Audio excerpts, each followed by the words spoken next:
I have to ask you about why not paying WASPI women is the correct decision, given that your boss, his deputy, the Chancellor and others all thought that it was the right decision when you were in opposition.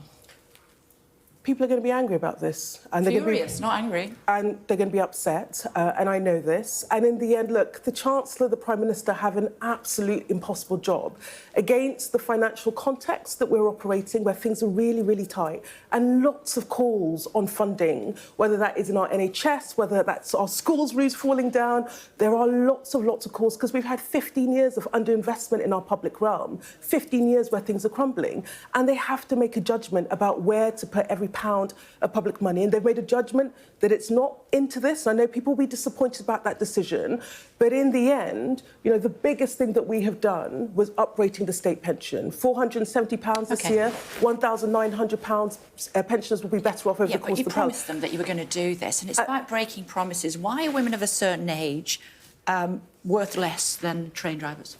Look, I don't think anyone believes that to be the case. Why can train drivers have the money, but the women of a certain age can't? In the end, this was not in our manifesto, I would say, to start with. And of course, listen... The boss posed with these women, the Chancellor posed with these women, her mother is a WASPI woman. Yeah, Kay, listen, there are 101 things I would love us to do as a government. I would love us to do it today.